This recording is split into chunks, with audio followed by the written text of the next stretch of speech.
ഇനി നമ്മുടെ വീട്ടില് ഒരു വാക്ക് മലയാളം സംസാരിക്കാൻ പാടില്ല. എടി നീ എത്ര വരെ പഠിച്ചിട്ടുണ്ട്? ഇപ്പൊ എന്റെ പഠിപ്പാണ് ഇപ്പൊ എല്ലാത്തിനും പ്രശ്നത്തിനും കാരണം. അല്ല എന്നാ വേണ്ട, അത് പോട്ടെ. ഞാൻ എത്ര വരെ പഠിച്ചിട്ടുണ്ട്? ഇനി അത് പോയി കൊട്ടി ഘോഷിക്കും. എടി അപ്പൊ അതല്ലേ പറയണേ, ഈ വിദ്യാഭ്യാസമുള്ള നമ്മൾ എങ്ങനെ ഇംഗ്ലീഷ് പറയുന്ന വിചാരിച്ചിട്ടാ നീ? ശീതളേട്ട അപ്പൊ ഞാൻ പറയുന്നതോ എന്ത് ഇംഗ്ലീഷ് ഞാൻ പറയുന്നില്ലേ? നീ പറഞ്ഞ ഇംഗ്ലീഷാ? ഇപ്പോഴേ ആ പ്രിൻസിപ്പളിന്റെ മുറി പോയിട്ട് 1/2 മണിക്കൂർ നിന്ന് ഞാൻ ഇംഗ്ലീഷിൽ സംസാരിച്ചിട്ടാ ഇങ്ങ് പോകുന്നത്. ഞാൻ പറഞ്ഞ എല്ലാം അങ്ങോട്ട് മനസ്സിലായല്ലോ. അപ്പൊ അതോ അങ്ങനെ ഒരു അവസ്ഥ വരുമ്പോൾ ഇംഗ്ലീഷിന്റെ വില മനസ്സിലാവുള്ളൂ. പലർക്കും shame daughter shame. I paid 1,000 rupees because you speak Malayalam. എടി അതിന് ദാഹിച്ചിട്ട് അവിടെ വെള്ളം കൊടുക്കടി.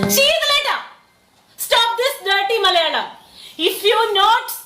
If you again and again ask Malayalam, I will pull out your tongue.